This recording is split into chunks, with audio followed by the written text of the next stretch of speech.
Assalamualaikum warahmatullahi wabarakatuh. Salam sejahtera bagi kita semua, Om Swastiastu, Namo Buddhaya, dan salam kebajikan. Yang terhormat pimpinan STIE Mandala Jember, Bapak Dr. Swigyo Widakdo SEMMMP. Yang terhormat Wakil Ketua 1 STIE Mandala Jember, Dr. Anda Agustin HPMM. Yang terhormat Wakil Ketua 2 STIE Mandala Jember, Ibu Yuniorita Indah Handayani SEMBA. Yang terhormat Wakil Ketua 3 STIE Mandala Jember, Ibu Lia Rahmawati SEMAK. Yang terhormat Bapak Kepala Dinas Pemberdayaan Perempuan, Perlindungan Anak, dan Keluarga Berencana, Dr. Andu Supriyandoko MM. Dan yang saya hormati Ibu Dian Narulita SPD MM selaku dosen pengampu mata kuliah Bahasa Indonesia.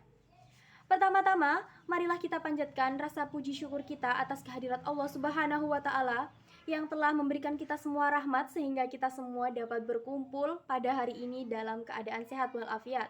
Kedua kalinya, tidak lupa sholawat serta salam semoga tetap tercurahkan kepada Nabi kita, Nabi Muhammad SAW, yang telah membawa kita dari zaman kegelapan menuju zaman yang terang benderang, yakni iman dan Islam.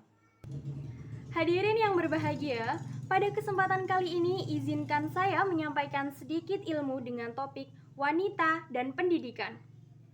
Topik ini saya sampaikan karena pada beberapa kondisi budaya dalam beberapa masyarakat ada sebuah kecenderungan yang menganggap bahwa wanita tidak perlu menempuh pendidikan tinggi, baik itu yang berkaitan dengan formal maupun non-formal. Kecenderungan ini tidak dapat dipungkiri membuat wanita berhenti dalam proses belajarnya. Hari ini tentunya kita mengenal sosok R.A. Kartini sebagai tokoh emansipasi wanita. Emansipasi diartikan sebagai pembebasan dari perbudakan atau yang lazim dipahami sebagai persamaan hak dalam berbagai aspek kehidupan masyarakat. Barangkali, perbudakan di sini merujuk pada kondisi bahwa seringkali wanita diperbudak oleh kebodohan dan diperbudak pula oleh cara pandang budaya masa lalu yang menempatkan kehidupan wanita pada kasur, sumur, dan dapur. Cara pandang ini membuat sebagian besar orang merasa bahwa wanita tidak perlu belajar apalagi sampai menempuh jenjang pendidikan tinggi dalam kehidupannya. Yang selanjutnya adalah tentang persamaan hak.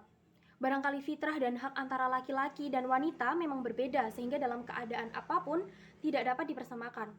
Namun hak untuk menerima pendidikan adalah hak yang harus diterima baik oleh laki-laki maupun oleh perempuan. Karena keduanya adalah manusia yang dianugerahi akal untuk berpikir. Pada masa sebelumnya, di beberapa daerah, wanita ditempatkan pada posisi yang lebih rendah yang hanya dibutuhkan pada hal-hal yang berkaitan dengan sumur, dapur, dan kasur. Jangankan untuk mencapai pendidikan yang tinggi, dalam taraf tertentu, proses belajar pun ditanyakan seberapa perlu dan bermanfaatnya. Pada waktu itu, orang lupa bahwa rahim wanita lah manusia lahir, dan dari pola asuhnya lah generasi manusia tumbuh dan berkembang. Lalu bagaimana bisa wanita mendidik manusia jika ia tidak dibekali dengan pendidikan? Kecenderungan budaya masyarakat yang tidak menghendaki wanita berpendidikan atau berilmu pun didobrak oleh berbagai tokoh perempuan yang menghendaki pentingnya pendidikan bagi kaum wanita. Singkatnya, wanita tidak pernah bisa hidup dengan hanya mengandalkan kecantikannya, tapi pendidikan sangat diperlukan untuk membuat wanita dapat bertahan di kehidupan yang keras ini. Wanita tidak pernah bisa hidup hanya dengan mengandalkan kecantikannya. Seharusnya wanita kini bersyukur dan berterima kasih kepada para tokoh masa lalu yang telah membukakan pintu pendidikan bagi kaum perempuan yang berdampak bahkan sampai dirasakan saat ini. Tidak hanya berhenti pada sosok R.A. Kartini, karena sebenarnya ada banyak banget tokoh perempuan yang pada praktiknya lebih besar dan tangguh dalam memperjuangkan wanita. Katakanlah sosok itu adalah Rohana Kudus dan Dewi Sartika. Jikalau Kartini dapat menyampaikan ide-ide melalui kertas yang kemudian dibukukan oleh beberapa orang, maka Rohana Kudus dan Dewi Sartika telah mewujudkan ide-idenya melalui tindakan nyata. Bukan hanya sekedar bercita-cita dan berwacana agar kaum wanita mendapatkan hak pendidikannya. Dewi Sartika lah yang mendirikan sekolah yang pada akhirnya dinamakan Sekolah Keutamaan Istri yang berdiri di Bandung dan beberapa kota di luar Bandung. Rohana Kudus pun melakukan hal yang serupa di kampung halamannya. Ia mendirikan Sekolah Kerajinan Amal Setia dan Rohana School. Bahkan, Dikatakan bahwa Rohana Kudus telah menjadi jurnalis sejak di kota Gadang sampai ia mengungsi ke Medan. Ia tercatat sebagai jurnalis wanita pertama di negeri ini. Selama bertahun-tahun, wanita berhadapan dengan kesusahan. Dulu, wanita hanya memiliki peran terbatas di masyarakat.